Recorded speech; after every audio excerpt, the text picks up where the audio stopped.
as the greatest amateur since the prime of Bobby Jones. He had the most eagerly awaited professional debut since that of Jack Nicklaus. He's generating the kind of excitement that we typically associate with Arnold Palmer. He's Tiger Woods. Meet him tonight on Golf Talk Live.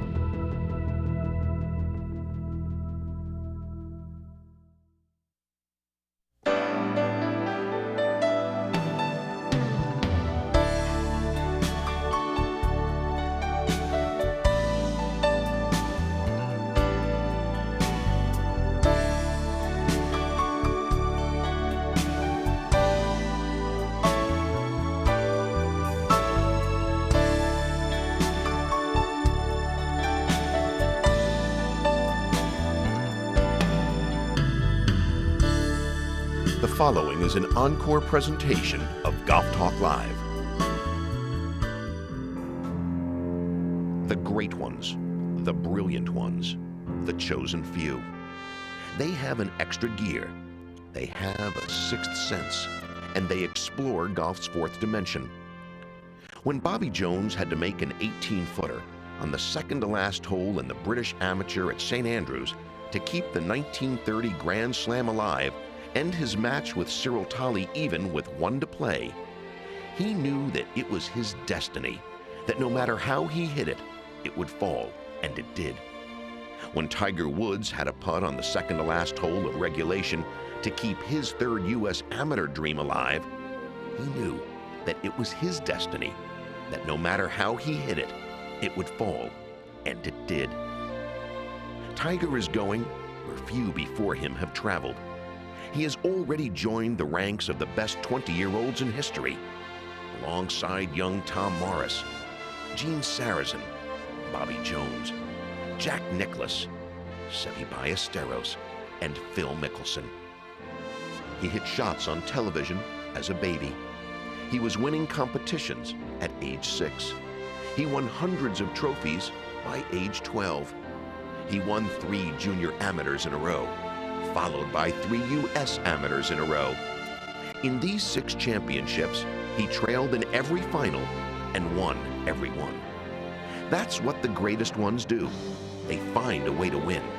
They don't beat themselves, they beat everyone else. He had no more amateur worlds to conquer, and so he turned pro. He won 2 of his first 7 events. He electrified the world and set it on fire. Tiger Woods is Sports Illustrated's Sportsman of the Year. Not Athlete of the Year, but Sportsman of the Year. Sportsmen transcend performance. They embody the highest human qualities, like guts, perseverance, generosity of spirit, and selflessness. Welcome to Golf Talk Live. I'm Peter Kessler, and this, of course, is Tiger Woods. Good to see you, my friend. Thanks, Peter. Thanks for dropping by. My pleasure.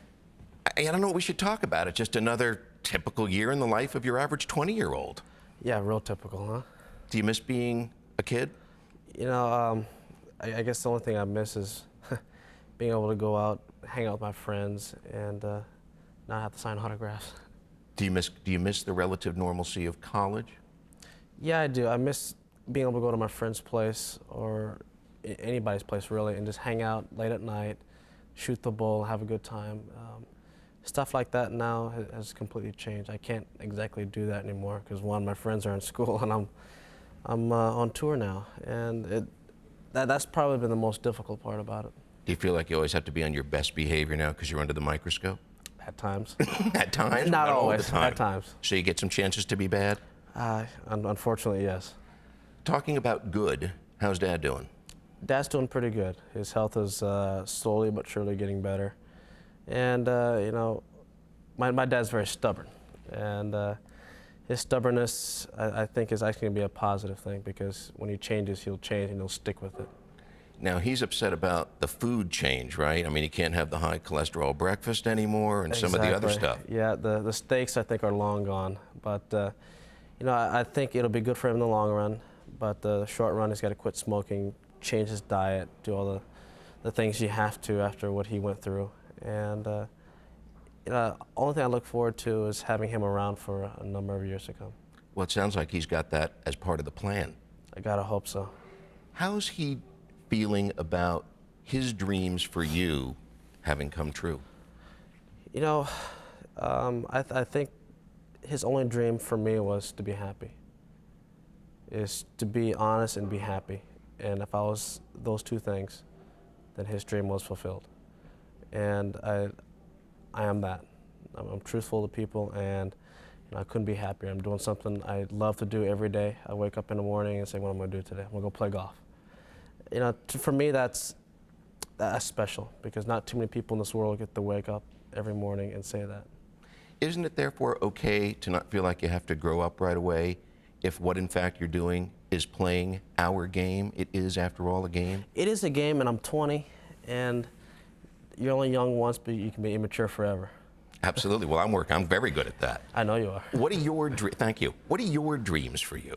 We know your dad's. I guess my dreams is, everyone's probably already knows, one of them is to just be the best golfer that I can be. That's just a given. But I guess as I've grown up and have matured and got more of a perspective on life, one of my main goals is to make golf look like America. What do you mean by that? How many kids you see at the ballpark or at the playground playing hoop who are of all different races? Everywhere you go. They gather everywhere and they just do it. I want golf to be the same way. It's such a great game. Why limit it to just a few when it can be enjoyed by all? What do you think you can really do to make that happen? I mean, your dad has a plan for you, thinks that you're going to be the most important man that ever lived. And they said, you mean more so than Gandhi and Lincoln and Jesus? And he said, yes, he's got the power to have a bigger impact. Right. Now, can you do that, or are your dreams slightly more modest? But I think that's just a dad speaking, a proud father. But not every dad says exactly that. No, not every dad says that, but I know where my dad's coming from. And, deep down in his heart, he truly believes that I can change a lot of things for the positive. And as time progresses, I'm going to try my darndest to do that. Try and basically give kids in the inner city, or any city really, the chance to play a beautiful game. But not only that, a lot of kids in the inner city have been put down and said, you can't do this. You can't perform. You can't go to this school because you're not socially, you don't have the status acceptable to do that. Sure. You can't. It's just a main theme, and they've been put down for so long. And one of my goals is we're working on a program now to write up a psychological profile on how we can go into the inner city and build these kids' self-esteems up, as well as give them an opportunity to play golf. But you can't do it by yourself. You're going to have to get thousands of people to we're working participate. on that now. Yep. We have our small cluster of people that I trust, and they're working on all the white paperwork right now and getting everything squared away. Then in '97, it's going to kick off. Let's go back to when you were a kid for a second. Do you remember? I'm not a kid anymore. Well, when you were shorter, days, when right? you were shorter Okay. and in shorter pants. Do you remember the first day of kindergarten and the trouble you had? Vaguely. Yeah. Vaguely? Vaguely. Do you remember it being tough and being treated as an outsider a little bit? I was always treated as an outsider because the community I grew up in was basically just a middle-class neighborhood, but it was predominantly a white neighborhood. Actually, it was all white neighborhood. Weren't you the first black family? We were the first and only for many years, and we had a lot of problems. And I've been denied a lot of things just because of the color of my skin, whether it's at school, socially, or in golf. That's just the way it was, and doesn't make it right.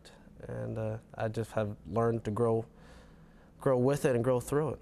Now you meant that's a big change from feeling like you'd been ostracized because of the color of your skin to the statement, for example, that you released at the Masters in '95 that this wasn't about color and this wasn't about race and this wasn't about ethnicity, but this was about your being an American golfer.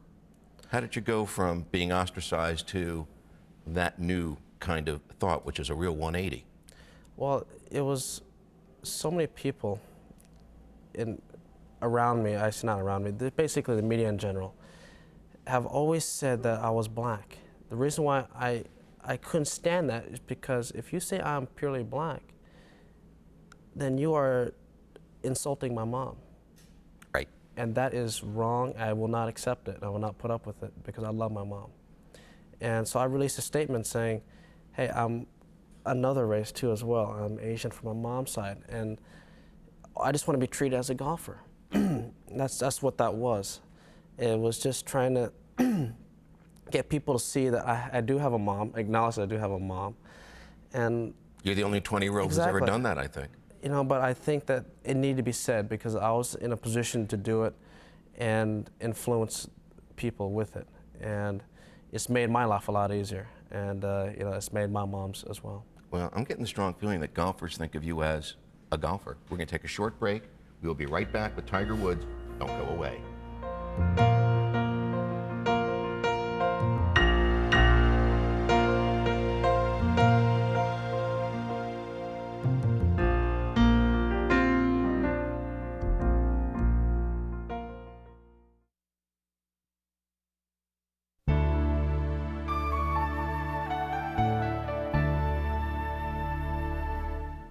Welcome back to Golf Talk Live. Let's go ahead and talk to one of our many viewers. We have Roy in Virginia. How are you tonight, Roy? I'm fine, Peter. How are you doing? Doing great. Please say hi to Tiger. Hi, Tiger. Howdy. I just wanted to ask you if you had any recollections about that now, I guess, famous 9-hole round when you were 4 and you shot in the 40s. Or you know, I have absolutely no recollection whatsoever. My only recollection of being that young was when I was 3. I played in a pitch, putt, and drive for 10 and unders, and it was at Miles Square Golf Park and in Southern California, and I finished 3rd in the 10 and under age division, age 3. And I remember getting the trophy, and it was almost as big as I was, and I was just so proud of that moment. When you were also young, is it true that your dad used to put you through a regime where he would click the brake on the cart and drop clubs at the top of your swing and roll balls at your feet, and you had to just hang in, getting ready for all the stuff that's happening? Actually, you know what? That only happened when I was a little bit older. I think I was about 13. I told my pop, I said, Pop, I need to get tougher. And I know what you've gone through has made you very tough, and you know all the psychological debriefings and ploys to use. Because he was an ex-Green Beret, and he had to go through all that. And I said, put some of that stuff on me. And you know, it's going to be hard on me at first, and I know that. I told him all this, and he was kind of shocked I actually did it. And I said, but I need it, because I want to be tougher. And he did it, and it got to the point where he would bring me to the edge and then back off. Bring me to the edge and back off. And about 6 months of this, got to the point where he would start to try and do it. I would just laugh at him because it didn't work anymore. If you ever need that again, I've got 3 guys I play with on Saturdays. That's all they do. They click brakes, they make noise top of every backswing, and you don't have to ask them to do it. Yeah, but my dad was a little more insidious than that. He used some pretty tough stuff. Like? No comment. Really? That nasty? It was pretty tough, but it was never in a bad-natured way. It was always in a way that he never degraded you as a person, but just what you did and your actions. He would never get into your personality, nothing like that. Just trying to hit a shot, and he would be putting all kinds of stuff, just saying stuff to you, and it's like, wow, I got to hit this shot now. God, I was going to invite him to play with us this weekend. He's out. Let's go ahead and talk to Dan in Florida. Hello, Dan. Hi, Peter. Great show. Thanks for being with us. Tiger, congratulations on all of your accomplishments. Thank you. Tiger, when I have watched you hit the occasional mishit shot to the right of the target, you have said to yourself you got stuck. Could you please show me what causes that tendency in your swing, and what do you work on to resolve that problem? Okay, in my swing, getting stuck is caused by the fact that I have a tremendous amount of hip speed. And if my hips fire too quickly, my arms drop behind me, and basically my right elbow runs right into my body. I've actually had times where in tournaments my right elbow clips my hip, and I've actually tried to square the club out with my hands. Doing enough of this is not good, and for me, I've learned, and through Butch's teachings, is that for me, in order to not do that, is to keep my left arm as straight as possible at the top of my golf swing. So keep the club way out away from me, so when I come down, I have the room to clear my hips and have my arms fall in front of my body instead of behind me. Now, one of those moves that cost you roughly $250,000, I figured, was when John pulled the driver out for you, when I'll bet Fluff would have pulled out the 3-iron at the Skins game on a hole that if you had just knocked it into play Right. instead of hitting that driver, you had a little sand wedge left if you get it in play, and probably goes another hole or two. So what the deal was is that in the Pro-Am, I actually went for it. It was into the wind and I hit it pin high. There was absolutely no wind. And I knew if I hit it solid, if all I had to do was make solid contact at the green, and I could actually knock the ball over the green. That's what we were debating, whether or not to hit a soft draw or try and hit a hard cut to take some distance off the shot. Now, how long was the shot? It was, I think it was like 328 to So the hole. a very short par 4 that all was of us short could have par hit with any club. Exactly, you could have done it, yeah. Absolutely. 3-iron or Exactly, you would have big made it 4 with no maybe. problem. Yeah. So what was the problem? The problem is that I came down and, as usual, I got stuck because I'm protecting against Wait a from going minute. the water If left. that was usual, you wouldn't be here. Usual is you knock it down the middle, you knock it on the green, you make a 60-footer, everybody goes crazy. If you ever look at me play, I hit the ball over the map, and I, for some reason, can get the ball out of the trouble because I got it in there, so I can always get it out, and somehow weed it around and scramble and shoot some kind of good number. Now, all of your USGA championships, all 6 of them, you were behind in every single match. And it reminded me of something Phil Mickelson said earlier this year, that on Thursdays and Fridays he was going to work harder to make sure that he didn't have to make up too much ground on the weekends, that he would pay more attention starting on the first hole on Thursday. Mm-hmm. Do you think in some of those matches you start off by seeing what's going to happen and then have to fight back? Does your mindset change? You know, for some reason, getting out in those, for some reason, I've always naturally been a slow starter. I'm never one who jumps right out of the blocks usually and makes a whole bunch of birdies right away. I get my momentum and then play well in the back 9. And a lot of the times, I actually run into a buzzsaw in the first 9 holes in junior. The guy actually plays really well. I remember Brad Zawetsky. I think he was 3 or 4 under after 6 holes, and I was down early. I was playing well, but I was getting my ass beat. But that's just the way it is. And you saw it against Trip Keeney when he was 7 under after 13 holes. So it's partly my fault that I do sometimes start off slow, but then again, it's also some of their fault for playing really well and beating me.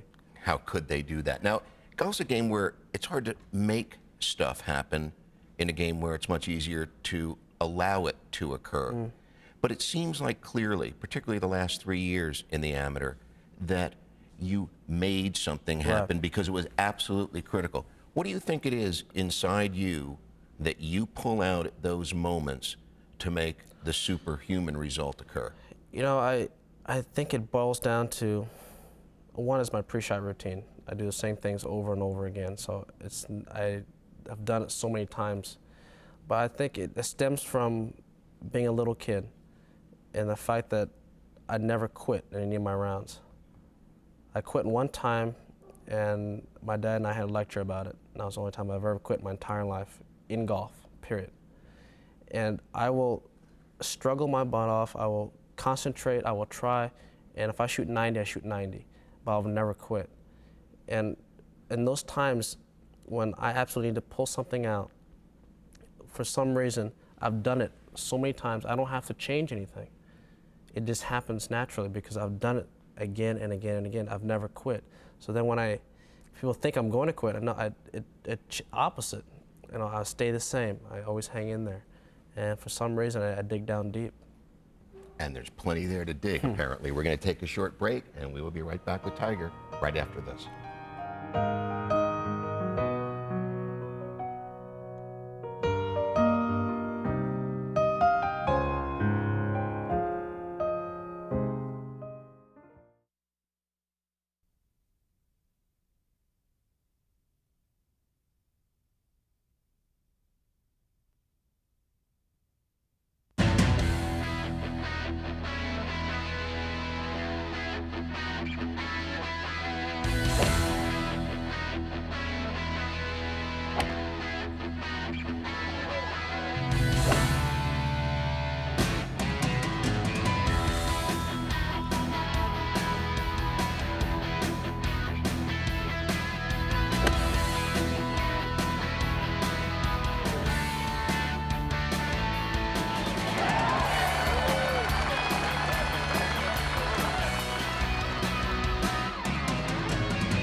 You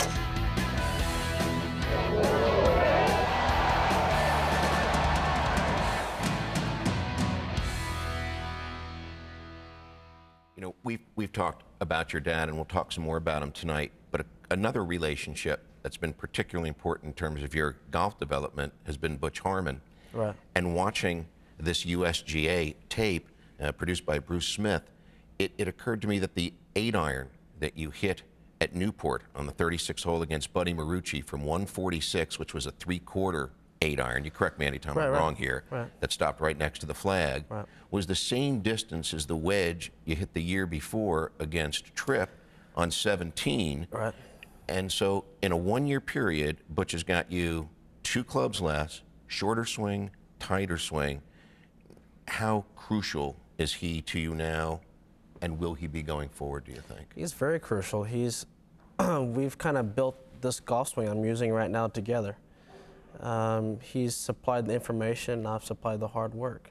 And not to say that Butch hasn't watched hours and hours and hundreds of hours of videotape of me, but I go out there and I actually try it on the golf course. And as he knows very well, whatever he teaches me, I'm going to try in competition right away. I remember him teaching me a shot at the U.S. Open this year. He shows me this 3-wood from the rough, right? And I said, yeah, right. You know, he pulls it out. The chip. Yeah, a little chip. Out of the first cut of the rough, I try it. I said, ooh, this works pretty good. Lo and behold, Saturday comes along, and I got this shot on 18 in front of all these people for par from off the green. Pull out for the first time in competition, never practiced it in the hole. I would say that was a reasonably fast study on your part. I seem to just, I just tried anyways. Whether it's going to work or not, I'll try it. Well, it was an unimportant competition. Let's go ahead and talk to Cassandra in New York. How are you, Cassandra? Hi, Peter. Hi, Tiger. How Hi. you doing? Good evening. Nice I'm 17 years old, and Tiger, you are definitely my role model. I appreciate and admire your intelligence, your intellect, your wit, and your obvious mental toughness. My question is, I know you promised your father you would complete your education at Stanford, and I'm wondering, when are you planning to do this? Because I know you're interested in getting a degree in economics. Right. I'm starting next year. I've talked with some of the professors at Stanford, and I'm going to do a correspondence classes. It's going to take me, I've kind of figured it's going to take me probably 6 to 8 years to get it done, because it's 2 years, and Stanford's on a quarter system, which means it's 45 units per year, and that's going to be kind of tough to get all 90 units in 2 years. But I'm going to try and do it over the course of time. It's going to take some time, but I promised my parents that I will get it done, and they said, as long as I get it done, I don't care if you get it done when you're 100 years old or you're 21, just as long as you get it done, and I think that's important. The professor who teaches the money management course is looking forward to working with you closely. Let's go ahead and talk to Rick in Ohio. What do you want to ask Tiger? First, well, I'd like to say congratulations to Tiger on all he's accomplished this year. And I know you probably couldn't accomplish that without being in good physical shape. So I guess my question is, if you could share with us what kind of physical conditioning program you follow. What do I follow, huh? Cheeseburger, fries, strawberry shake. No, but seriously, in the off season, I'll probably work out 5 to 6 times a week, and I'll lift weights pretty heavily, and do a lot of cardiovascular, just try and get myself in shape.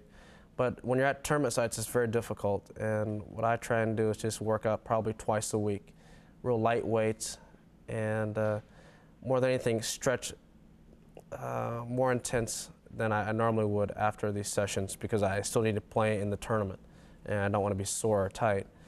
But at tournament sites, I usually just do a lot of bike riding, Stairmaster, running, stuff like that, and swing a weighted club just to keep my golf muscles in shape.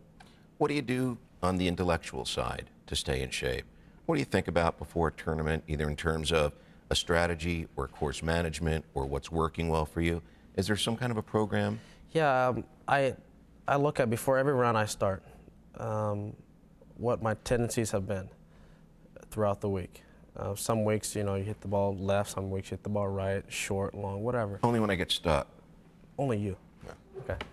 No, I work on, just before I go out, I think about and work on mentally what I've been doing in the past, last couple days, maybe even the day before, And I'll think about it and see what my tendencies are, and then go on the range and see if they're still there.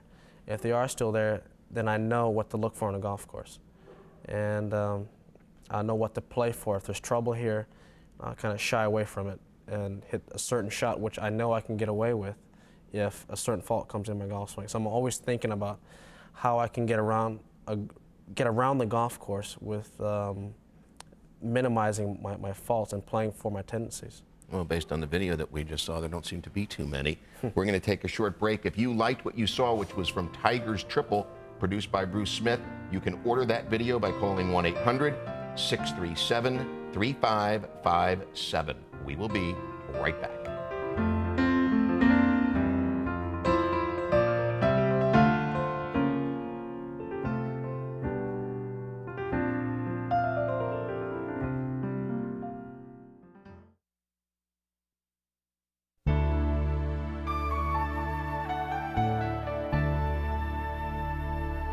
Welcome back, and welcome to Brett in California. How are you, Brett? How are you, Peter? Doing fine. Thanks for calling us. Tiger, it's a real honor to speak with you. Thank you. Listen, I was kind of curious as to what kind of music Tiger likes and just what he does in some of his off-the-course activities to have fun. What do I do off the course and what kind of music, huh? Music, I like to listen to R&B, like Boyz II Men, Soul for Real, Keith Sweat, something smooth, but not afraid to listen to some hip-hop dance music. But no, what I like to do with my spare time is basically fish or hang out with my friends. My time now is very limited, and I enjoy every minute I can with my friends, and that's something I really look forward to. Are you going to spend Christmas and the holidays out in California with your family? Yeah, I'm leaving here in a few days, and really looking forward to seeing my mom and dad again, and seeing my little dog Joey, who was a yellow lab. Really looking forward to seeing him so we can run around the block and stuff, have fun. And I forgot to offer you a premature happy 21st birthday. Thank you. In a couple of weeks. Thanks. So you're catching up to the rest of us. Not you. Who we got on the line? We don't. Matt from Ohio. How you doing, Matt? Good. How you doing, Peter? We're doing fine. I want to know what your mindset's going to be next year, Tiger, going into the majors. Going in the majors, huh? Probably it's going to be the same as every golf tournament. It's going to be the same. I'm going to go there, try and win, and it's going to be a little more difficult because now the spotlight's going to be more on me than it was in the past. I have to deal with a little more immediate attention, a little more off the course difficulties with just with people in general. I'm not exactly used to that yet, but on the course it's still going to be the same. I think lowest scores still win, and I'm definitely going to try my best to go out there and do my best and win. You know, Jack Nicklaus said that you would win at least 11 Masters, more than he and Arnold combined. Right. And everybody, including you, expect you to win. It's okay when you expect you to win, but what about the outside pressure? Does that add anything and make it more difficult or any less fun for you to play the game? No, actually, my father's always taught me one thing. He says, don't ever live your life for anyone else but yourself. I said, why? He says, one, if you ever get caught up in other people's expectations of yourself, then you will never be a human being. You won't ever live for yourself. That doesn't mean you're very selfish or anything like that. That just means that whatever your goals internally are, you strive for those, because only you know what you can and can't achieve, and you go for them. And if you do accomplish your goals, it's amazing at the self-worth you feel when you achieve these things. So it's really true what you said before, that what he really wants for you to do is to be happy, which means to do what you really want to do. Exactly. Whatever it's stamp collecting or working at a bar. I have a feeling he wasn't thinking stamp collecting. No, whatever it is, that's just the way my pop is. Your mom is a Buddhist, and you've embraced a lot of that religion. Right. How big a part in your life does that play? Enough.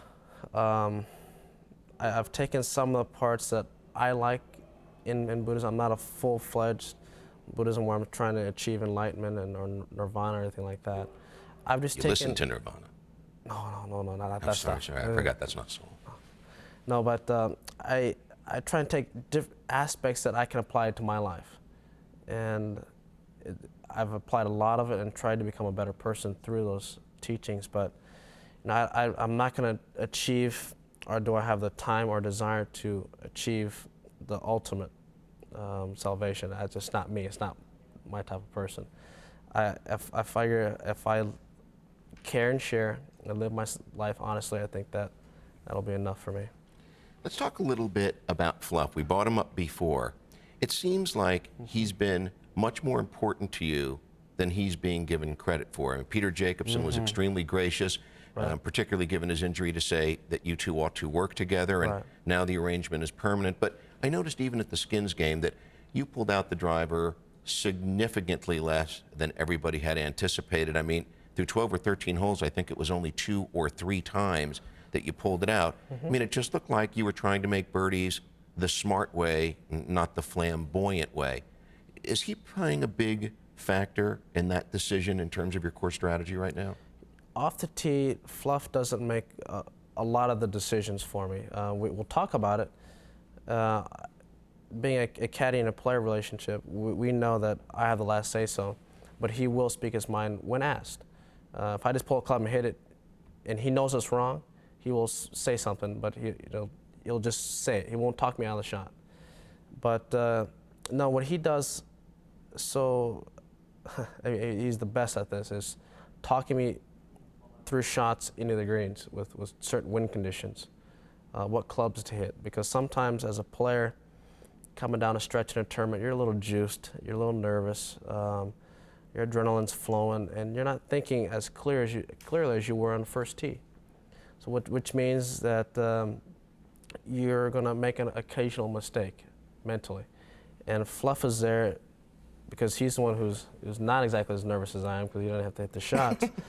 But you know, he has a different perspective, and he knows what I can and can't do, and he sees things more clearly than I do at times. And he'll talk me out of some shots down a stretch, and they've worked out each and every time. Everybody keeps saying that this has been the most wonderful year of your life without asking you, but I'm guessing that it's been one of the best of Fluff's. You know, it was the biggest check he's ever received at Vegas, and it was kind of nice to have his biggest check and my biggest check come together, because we both earned it, and that's when it's special. What was more fun, the endorsement contracts or seeing the 4-figure check that you earned at your first event as a player? By far the 4-fingered check. Was it 25-44 I won, I believe? I think so. That to me is the ultimate, because on a golf course, I'm in my element. It's my blood, sweat, and tears that got me there. It is my play that earns me the money, not an agent or my records in the past that people are betting on in the future, or they're trying to make a buck themselves. It's not that. It's what I have done on a golf course myself, and that to me is the most gratifying thing ever. Did you do what the rest of us always do? Did you open up the paper in the morning to see what the amount was? Did you look down the list? No, I knew in the press tent. But yet you looked down the list to see what the number was. Exactly. We're going to take a short break. We'll be right back with Tiger.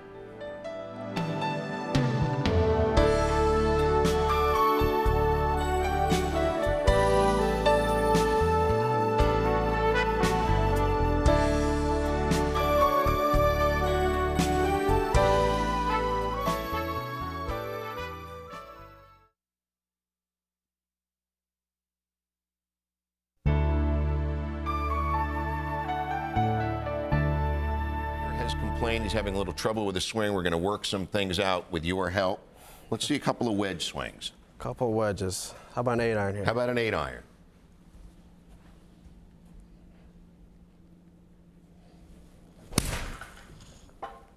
Not bad for an old stiff guy, huh? Yeah, you're right, especially the age you're going to be soon. Hit one more for me, and then tell me what it is that you think about. I mean, you keep it so simple. When you play with amateurs, they tend not to keep it simple, do they? You know, they think about a lot of things. One is don't go here, don't go there. Don't thoughts. Yeah, don't thoughts. For me, my dad's has always taught me, where do you want the ball to go? And I said, Daddy, I want to hit the ball right there. He says, then hit it right there. And it's simple as that. And however you do it, it's up to you. But your main thought is to get the ball where you want it to go, and don't worry about anything else. When you're hitting a partial shot, which most recreational golfers have trouble with, what do you do to ensure that you get the right feel for the distance that you need? I feel it through my hands. I do a lot of hand work this way, try and feel how much force I'm going to use through the shot at impact. It's for me, short shots are all feel, and you got to always be in tune what your body's doing that day, whether you're high on adrenaline or you're sluggish, you ate too much or whatever it is. So you just got to always be in tune, and certain days you're going to do certain things. How firmly do you feel like you're gripping the golf club during address and during the golf swing itself? On a 1 to 10 scale, if 10's the firmest, how would you rate it? Good question. Never thought about it. It's probably about a 6 or 7. Do you feel like you maintain it throughout the golf swing? Yeah, I feel like I do, but I know at times, I see every player at impact, they're going to tighten up just a little bit. It's just natural. I always feel like when I watch you swing that you're not swinging at 100%. We were talking to Tom Purser the other night, and he always looks like he's 80, 85. Right. What do you feel like? You know, on a percentage scale, I'm probably on a normal average shot, I'm probably about 75%. With my driver, I'm right around 80%. I got a lot left in reserve, but I start to lose my accuracy when I do that. It's probably pretty good advice for our viewers at home, isn't it? Hey, you got to keep it in the short grass. Let's go ahead and talk to Tripp in Oklahoma. How are you, Tripp? Good. This isn't Tripp Keeney. This is Tripp Kenworthy. We're still happy to talk to you. I was just wondering, Tiger, if how did you get how do you get so much club head speed on your shot, and how far did you drive it at 15 years old? How far did I drive when I was 15? Well, I could hit it probably around 280 to 290, but I absolutely had no idea where I was going. I led the stats and other people's fairways hit. I was all over the map, but you know, I think my speed is natural. I've naturally had the hip speed to generate the club head speed that I have. It's something you can't teach. Either you have it or you don't. You can't teach a Randy Johnson or Roger Clemens not to throw a 100-mile-an-hour fastball. It just doesn't happen. It's just a natural thing. For me, it's natural to have speed, but then again, it's been very hard to slow it down too. Would it be good advice, though, for our viewers at home that if they swing at the 80% that you do and look for solid contact, that you're going to have a more synchronized move? Yeah, one of the interesting things about my game is I rarely miss-hit shots. I hit a little offline because my path is crooked, but I don't miss-hit a whole lot of shots because I'm not going at it very hard. The harder I go at it, the more likely I'm going to miss-hit shots. I think that's true especially for all of on us. the heel. We've got someone from Japan. We have Yonosuke on the phone. Hello. Hello. How are you? Hi, Peter and Tiger. Hi. Thank you for calling us. Thank you. First, I'd like to say all Japanese golf fans were looking forward to see you in Japan. And my question is, I know you are a very, very long hitter. Do you think which is more important, long game or short game, and why? Long game or short game? Yeah. Well, I think both are very important, but I think the short game is the most important. It's great to hit the ball long, like I do, but you're gonna get in a lot of trouble. And in order to get yourself out of trouble, you gotta have a good short game.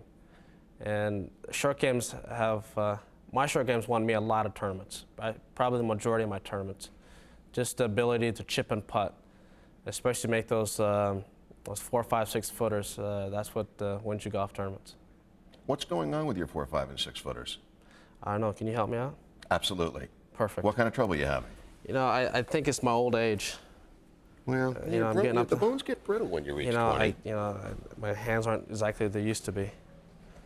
Now, how come your stroke from this distance or from really closer always looks quicker than the one from 30 feet? Probably because I'm a very aggressive putter, period. I like to run the ball by 3 feet, 2, 3 feet. I just look at it and I take the low line and go. Do you think that there's less imagination on a short putt and that you tend to just be firmer? No, I don't think that's it. I think the fact that a lot of people want to get it over with because I know from talking to people that if they got a 3-4 footer, they can see the hole out of the corner of their eye. Right. And what that means is that it's close enough where they have to make it. So that means they kind of want to rush it, get it over with, instead of just taking their time. That's right, because you're expected to, so you expect yourself to, and then there's the performance anxiety. And then there's more anxiety on you and to perform, and then that's when you kind of. Oh, well, let's see what's going on here. I mean, we do want to get you ready for next year.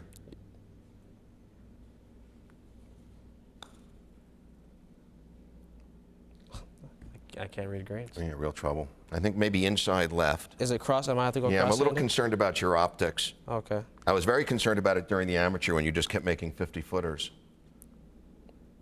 Oh, I can't putt. Well, I can see why you only won 2 of those 7 events. Yeah, you know. What do you think about when you get over a putt for real? For real? Are you actually? Do you think during the stroke, or are you looking for the right feel through the hitting area? Number 2, looking for feel. It's all pace. Putting is nothing but pace. You want to hit the ball on the line that you chose. Actually, it's the other way around. The pace determines your line, but you get over the putt. For me, I get over the putt and like to feel it with my hands. If you ever see me on a putt, a lot of tournaments I'll do this. All I'm doing is trying to get the feel of the stroke and what I need to accomplish. Once you've decided what the line is, which I assume that you can see in 5 seconds at the longest, do you then just concentrating on pace and feel and nothing else? Nothing else. You don't worry about your mechanics. You look at the hole or look at the spot if you're a spot putter, or look at or you try and feel it, but you always do something to eliminate this, what happens here. And I just worry about just my feel, whatever I'm feeling that day. Just try and feel it into the hole. Well, apparently it's working. We're going to take a short break. We will be right back with Tiger right after this. Don't leave us.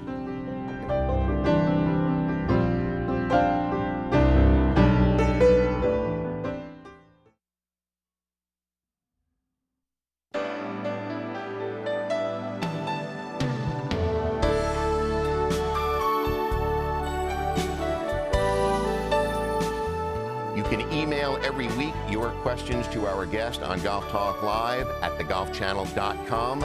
Our question for Tiger this week is from Jim Cox in Greenwood, South Carolina.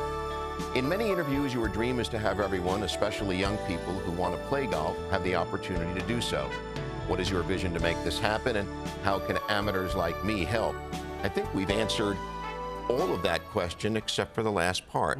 What can the rest of us do who share your dream to have more young people in the game of different backgrounds and to make it more affordable for people who can't afford the price now? Well, one is to support your local junior golf foundation, whether it's for me, I grew up in Southern California. We had our association, or even if it's just your club, to get behind that and support it and push it, because without these kids, golf will not have a future. And I think that kids ought to have the opportunity, and I stress it like you cannot believe, because and it's very easy to help, because all you got to do is just support and encourage. What is your Tiger Woods Foundation doing? Is that part of that effort? Right, that's our sole effort, to perform junior clinics around the United States, as well as boost kids' self-esteem and try and make golf more not only affordable but more accessible. Well, thanks to you, we're seeing more young people at tournaments than we've ever seen before. Let's go ahead and talk to Susan in Texas. How are you, Susan? I'm fine. Thank you for I have a calling. question for Tiger. I have a 9-year-old son, Jason, who's showing a great interest in golf, and he's pretty good, and we'd like to get lessons for him, but he's apprehensive and wants to wait until he's better before getting lessons. And seeing as how you started so young, could you give him some advice, or give us some advice about that? You know, you have to get lessons right away, because if you don't, you're going to develop bad techniques and bad habits. And as a kid who is just starting out the game, they must have the proper techniques, because it's so hard to break them. And kids learn so much faster too when they're taught, and they're like a sponge. They'll absorb a whole bunch of knowledge. If it's offered in a correct way too. It's got to be put in a fun manner. It can't be like it's drill work and make it boring or anything like that. Kids got to be entertained, got to have fun while they're doing it, and it's amazing how much they'll learn. Bill in Illinois, your question for Tiger. Good evening. How are you, Bill? Hi, I'm doing great. This kind of mirrors the last question. I have a 6-year-old who's really been addicted to golf since he was 2.5. And the question I have is, what did maybe your dad do different? Or maybe you can give some advice to dads like myself with children who are a little precocious and good little athletes that can hit the ball, and maybe attitude-wise, his problem might be he might be a little too competitive. Did you have that little streak of Tiger in you, and is that why the name is Tiger as it is? No. And what did Dad do to kind of alleviate that? You know, my dad knew I was very competitive. I hated to lose. Like, it was, I've always said that second sucks. Anything worse than that, it's just horrible.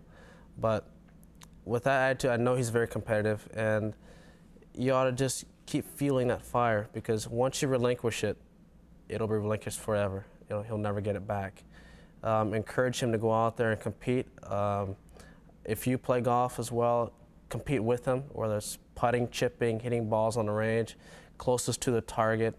Just have fun doing it, and always have fun. That's the key. Kids who are very competitive hate to lose, but then again, they always want to enjoy. And my dad's coming out with a book right now.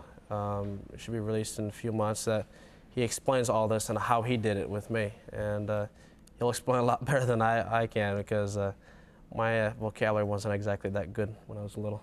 It's perfect. Now, we're going to take a short break, and we had just mentioned, of course, that you had emailed questions into us, and there are many of you who are listening to this on our website, thegolfchannel.com, and you can, if you would like to, listen to the audio portion of this program there live right now, and we will be right back.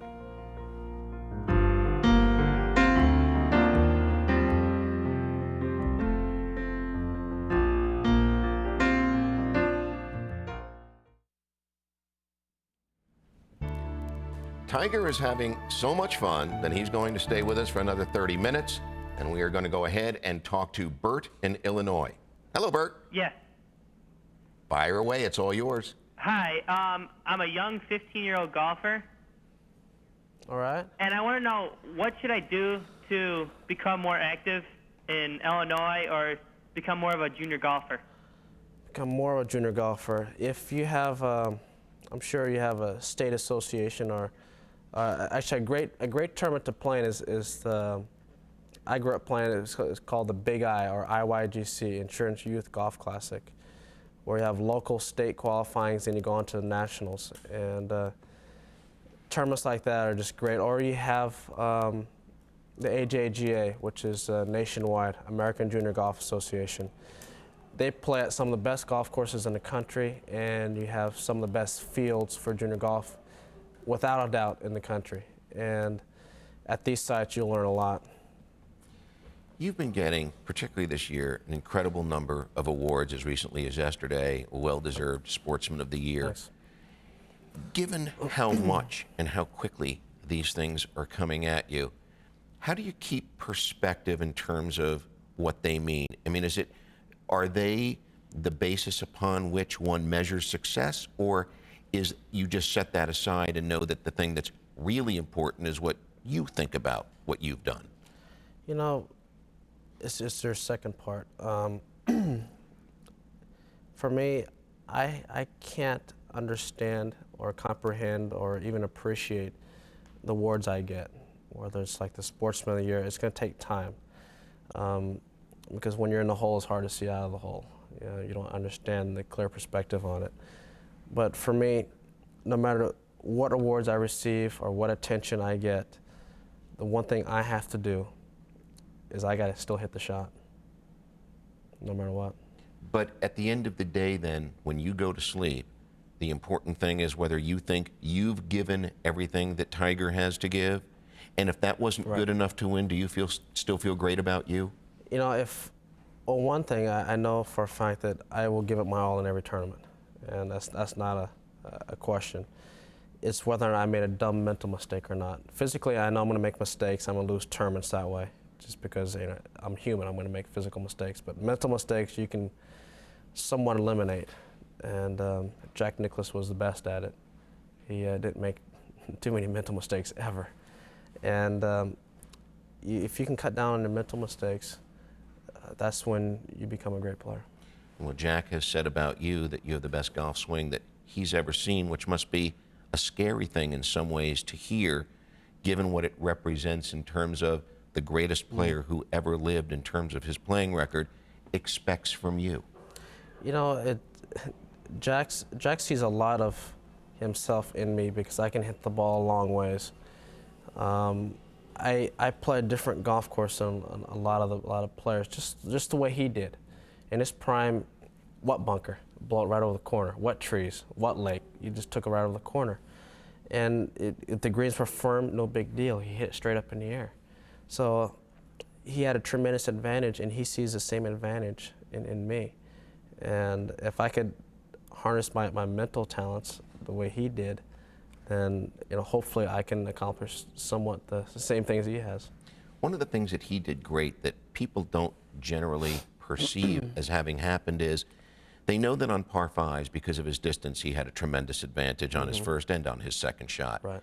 But people didn't realize, I think, generally, how much of an advantage it was on par three holes, where he could hit 2 or 3 clubs less into very tight little greens and tough pin positions, much higher, much softer, and have it sit down. Isn't that an advantage for you too? That's a huge advantage. I think the biggest advantage actually is on par fours. Par fours, which are like 420, I hit a lot of 2-irons or 3-woods off the tees.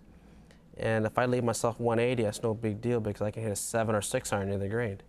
Where a lot of players are hitting more stick, and they have to hit driver on these holes to try and get it down there.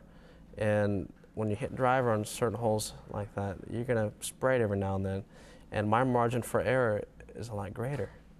So therefore, when I step up and play 465-yard par fours or 480, wherever they are, the long ones, I'll hit driver down there, and I'll probably hit 5-iron, 4-iron at most, where a lot of guys sometimes are hitting lumber for the second shot. Which is why I found it surprising that other people were amazed that in the Open last year in the first round that you got off to such an incredible start. They think of you as a bigger hitter who needs the kind of room that Augusta National provides, and of course that's a perfect venue for you. But an open course that's got lots of long par fours with very narrow fairways is the ideal place for you, isn't it? Because of the fact that you can hit an iron where other guys need to hit a wood to be able to get into the green. Exactly. If you look at Jack when he played any of his majors, especially the U.S. Opens, he rarely ever hit drivers, always his 3-wood. That was his little pet. He always used it on just about every par 4 or even a lot of par 5s just to keep the ball in play. Right. And then you can attack. Once you're in play, you can attack. But for me at Oakland Hills, I actually used a lot of 2-irons off of tees. I have the shot where I'll trap it down and I can squeeze it out there sometimes about 270. And when I'm able to do that, that makes it a lot easier for me to control than hitting a driver into this little narrow neck where I can squeeze a little 2-iron and run it out there. And I'll still have a mid to short iron in the green. And all of that, of course, means that there isn't a site that isn't terrific for you where you don't have that built-in advantage. Bobby Jones won what was for him in 1930 the Grand Slam, the 2 amateurs and the 2 Opens. Right. In 53, Hogan won the 3 majors he played in and didn't play in the PGA because 36 holes a day was too much for his recently bruised and battered legs. Nicklaus and Palmer both won the first 2 legs in 72 and in 60 respectively. Can it be done, and can you do it? Can I do it?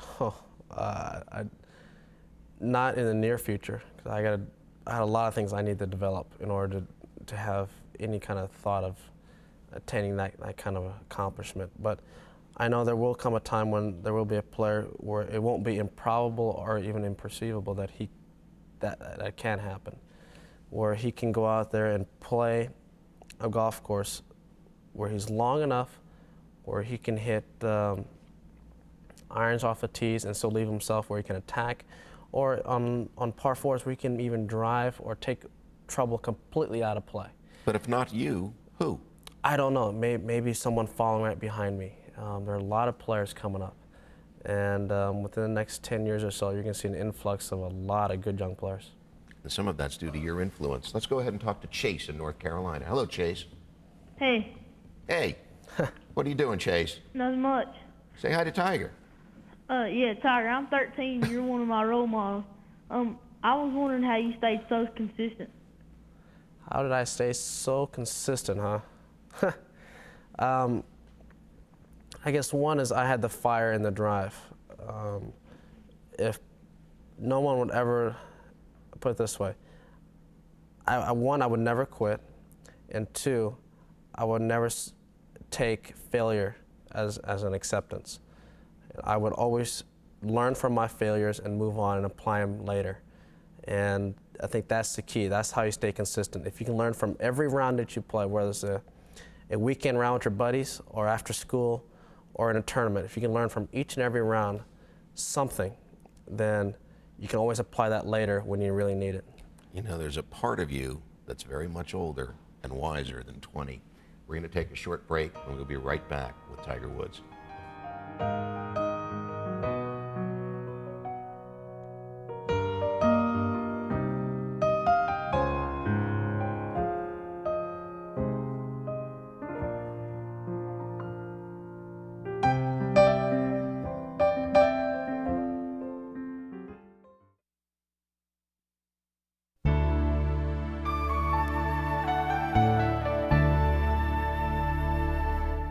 Welcome back to Golf Talk Live. This is a great honor. We have the Golf Channel's live golf producer, Keith Hirschland, calling from Hawaii, who's probably working on his game. How are you, Keith? I'm good, Peter. How are you? Doing great. Thanks for calling us. Tiger, how are you? Doing well. I'm just curious if you've mapped out your schedule yet for 1997 and how many times we're going to get to see you on the Golf Channel other than defending your crown at Disney. Ask him what you really think, Keith. That's what I really think. I know. I was kidding. No, I really don't know what I'm going to be doing. I've kind of mapped out the first quarter of my season up to the Masters. Just a brief deal. I haven't exactly looked at it in depth, whether or not I'm going to play this or that. But I know one thing's for sure. I won't be playing 9 out of 10 weeks like I did this fall. But will you be playing with Dad at Pebble Beach if all goes well? That is one thing I'm looking forward to. What kind of game does Dad have? You know, Pop, I'm saying, Pop, whatever you do, either play every day or post your scores and get that thing up. I'm not going to reveal what his handicap is. Okay. I'm going to let you up. Look, actually, I got a question from you from our genius producer, Lee Siegel. Lee says, you know, for someone who loves to drop by the network and watch tape of some of the old great tournaments of the past, right. Are you additionally a voracious reader and studier of the history of the game in any way? Yeah, I know the history of the game from both sides.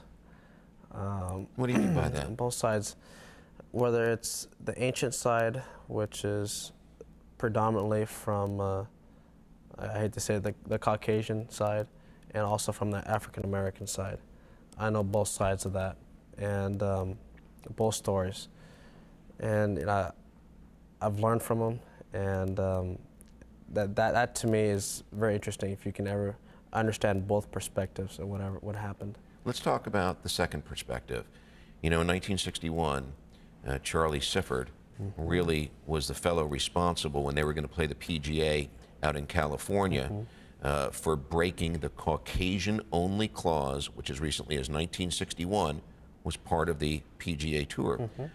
Which, when you compare it to the USGA, and I suppose you know this, but in 1895, when they played the first U.S. Open, actually it was the second one in 1896, I'm thinking of, at Shinnecock, when John Shippen, who has a black blood and American Indian blood, who wanted to play in the event.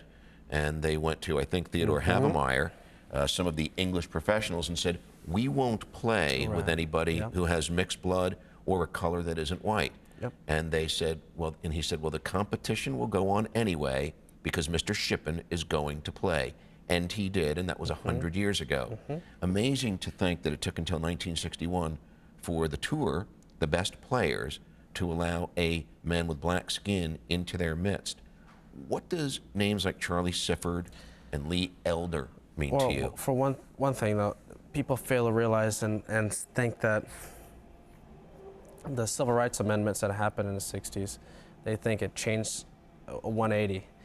But in golf, it didn't happen that way either. In 61, Charlie broke the Caucasian clause. The tour then made it so that it was no longer tournaments, they made it invitationals. Right. So you know, only could be invited. And so that policy went on for years and years and years. And unfortunately, it's taken its toll on Charlie. And I treat Charlie like he's my grandfather. I love him dearly. And he's the type of guy that he won't.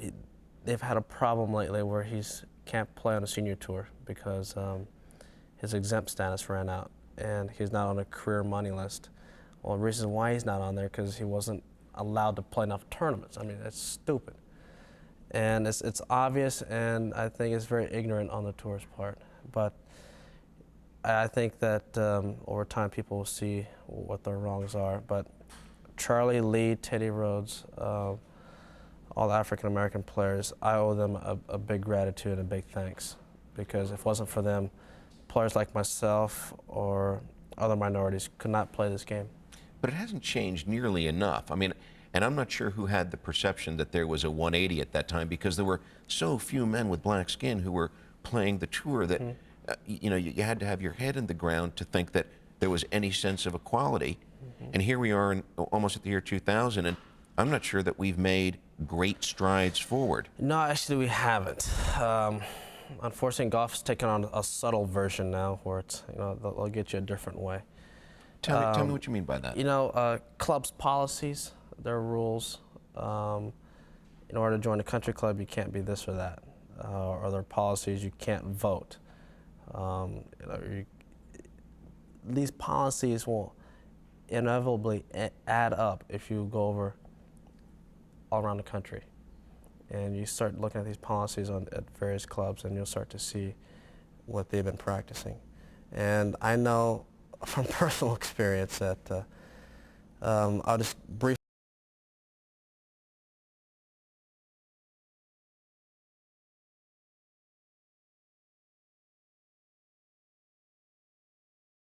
Yeah. Well, tell people what happened a little bit. A little bit.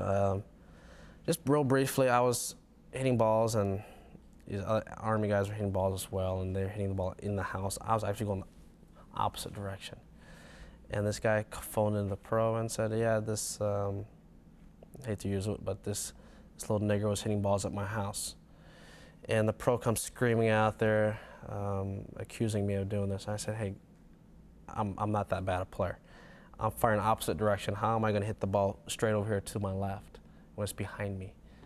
And if you're that stupid, then it'll open your eyes, bud.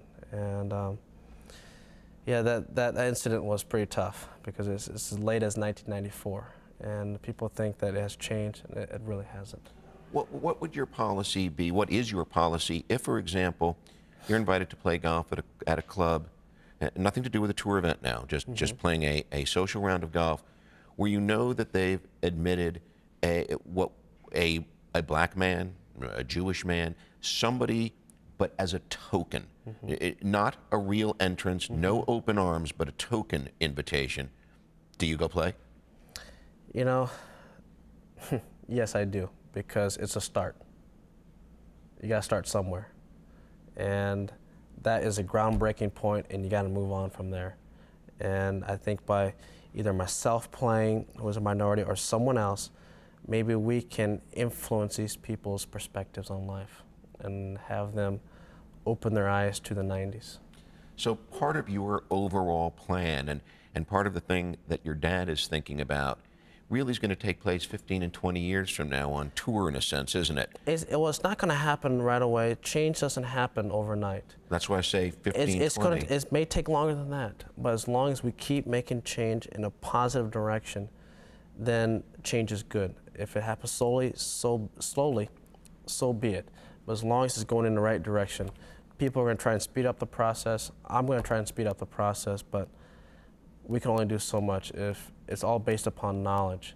And until people understand other people's cultures, perspectives on how they view other races, then we're going to be in the dark. And that's about it right there.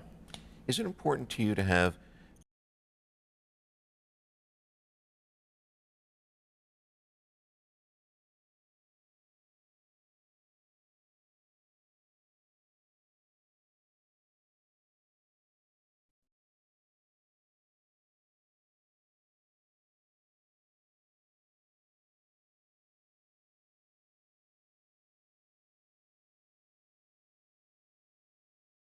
Yeah, I honestly believe so, because with my Asian background especially, with the great Asian boom in golf, the Far East is going to explode, and if I can influence that and have that spread even more, then I'll be very happy, because my mom is Thai, and I have a lot of family back home, and if I can get them,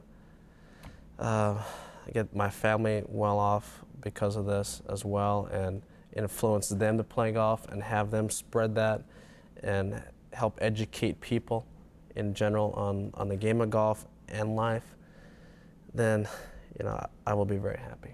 On behalf of everybody who's watching, thanks for sharing that with us. Thank you. We're going to take a short break, and we will be right back.